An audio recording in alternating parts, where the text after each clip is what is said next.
que también emitió un comunicado condenando la sanción de la interrupción voluntaria del embarazo. Dice que esto va a profundizar las diferencias, Roló, en la sociedad. Y atención con esto, porque ayer Silvia Elías de Pérez, senadora por Tucumán, insistió en que, bueno, sancionada la ley, la gente de pañuelo celeste no se va a quedar quieta y va a buscar la declaración de inconstitucionalidad. Dijo, vamos a plantear la inconstitucionalidad de la ley. Nuestro país se ha obligado a los estándares más altos de protección de la vida desde el momento de la concepción. Lo que dijo también la senadora es que van a promover que las diferentes agrupaciones católicas, evangelistas, planteen amparos a ver si encuentran un juez que hace lugar al amparo, que frena la ley. Hay una larga tradición en Argentina de freno de leyes con amparos por inconstitucionalidad, y si esto va escalando va a terminar que definirlo la Corte Suprema. Juan Ignacio Sáenz es constitucionalista, lo tenemos en alguna pantalla por ahí, a ver si te veo. Juan Ignacio, sí, acá atrás justo, mirá, sí. ahí está.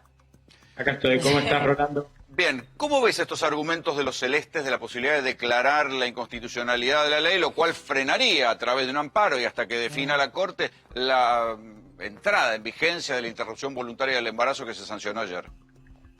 Mirá, vos recién decías muy bien que suele haber casos donde el comienzo de la aplicación de algunas leyes, encuentre un freno en la justicia por alguna medida cautelar o una acción de amparo. Ahora, el acceso a esa posibilidad no es indiscriminada en nuestro sistema de control de constitucionalidad. No cualquiera puede ir y plantear la inconstitucionalidad de una ley porque no le gusta o porque aunque tenga buenas razones para cuestionar esa constitucionalidad. En este caso, te puedo decir que respecto de los legisladores que votaron en contra, hay una jurisprudencia muy constante de la Corte Suprema en el sentido de que los legisladores no pueden recrear el debate parlamentario en el ámbito judicial. ¿Por qué? Porque los legisladores no están afectados directamente por esa norma que cuestionan. Es decir, el requisito que tiene que haber para que vos puedas plantear judicialmente una inconstitucionalidad es que estés directamente afectado, sustancialmente afectado por aquella norma cuya inconstitucionalidad planteás y que entonces estás impugnando. ¿La Constitución habla en algún momento de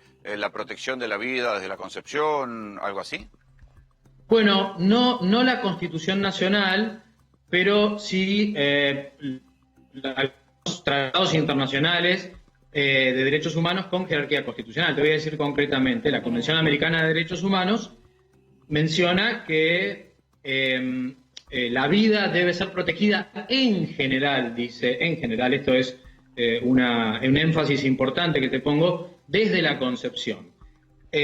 La propia Corte Interamericana de Derechos Humanos ha interpretado en un caso que ese en general significa que en casos particulares o en casos de excepción, digamos, la vida pueda ceder frente a otros intereses jurídicos. Bueno, Uruguay, por ejemplo, hace 8 años que tiene interrupción voluntaria del embarazo y no ha tenido este problema de constitucionalidad. Bueno, en realidad hay muchos países. Bueno, son 67 los países. Hoy con Argentina son 67 en el mundo.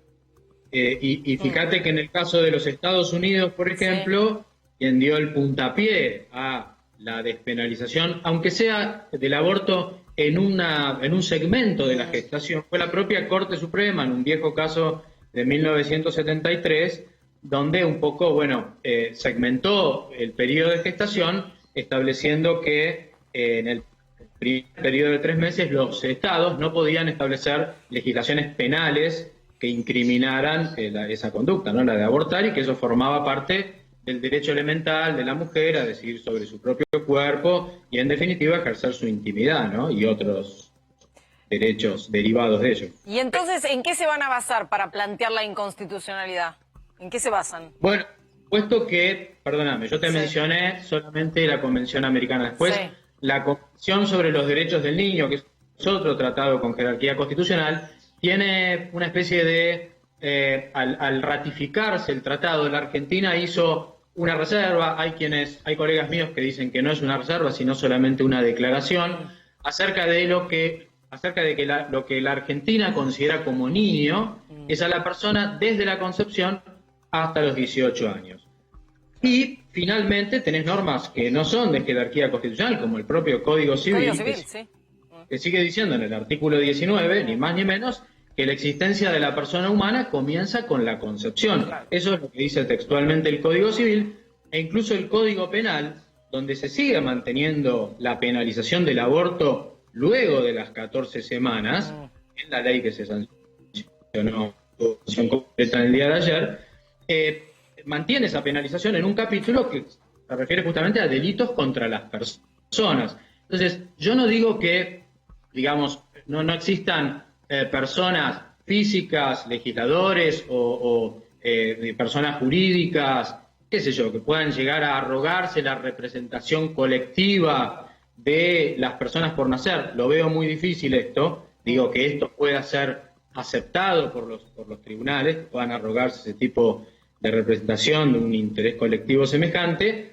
No digo que no tengan, digamos, razones jurídicas para sustentar, pero le veo muy difícil el acceso, digamos, veo muy difícil que se les vaya a atender esa impugnación o que esos planteos puedan ser... Sí, pero Juan Ignacio, ya sabemos que entre los jueces hay de todo, y algunos, a mí me parece que algunos van a encontrar, y esto se puede llegar a complicar. De todos modos...